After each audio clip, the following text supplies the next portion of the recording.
Okay, and now we're going to make the rhubarb thyme jam. Now I know that might sound a little bit different from what you're used to, but this is a great way to use rhubarb, and we've added a few other ingredients that are going to add a couple layers that you might not have thought of. So the first thing I'm going to do is I'm going to add some white wine to a pot, and I'm going to put in 1 star anise, which is going to give it just a really exotic, nice flavor. A couple slices of crystallized ginger, they're going to go in there as well. And we'll turn the stove on low, and we're going to let that reduce a little while, just enough to concentrate and get a little bit syrupy. Okay, so the wine is reduced as far as we would like it, so next we're going to add a little bit of orange juice and a few sprigs of fresh thyme, just to make it a little more savory. It'll go really well with pork. Okay, and then we're going to let that reduce for about 6 or 7 minutes to a thicker consistency. Okay, so our orange juice is at the perfect spot right now. So we're going to add our rhubarb.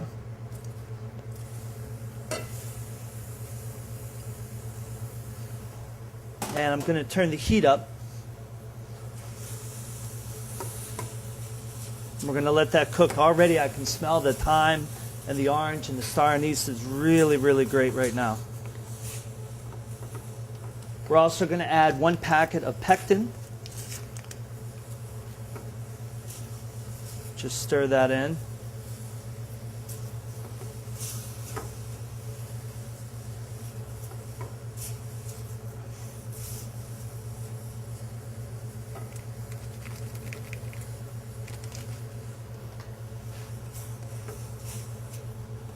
Just make sure while you're mixing, you get all the lumps out of the pectin and it's mixed in completely and thoroughly.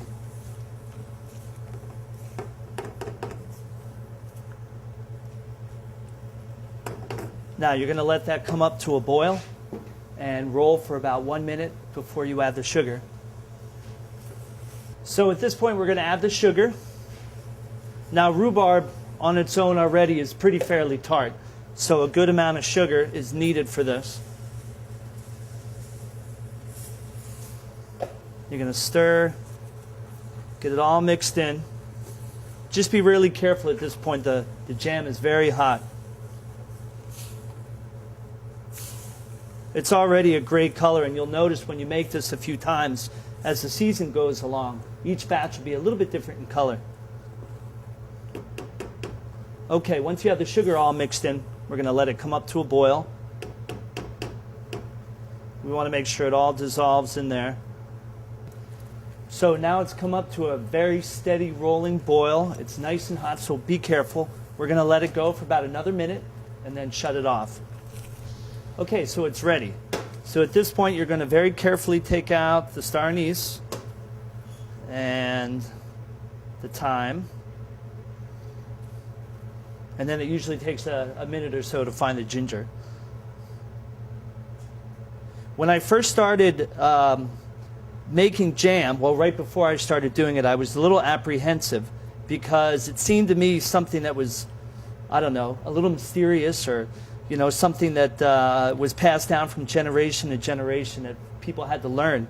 Once I got the basics down with the pectin, it really became a lot easier, and I found that I started to explore doing different jams all the time. So don't be afraid of it. It's a lot of fun, and it's a great way to utilize a lot of good fresh produce that's available throughout the year.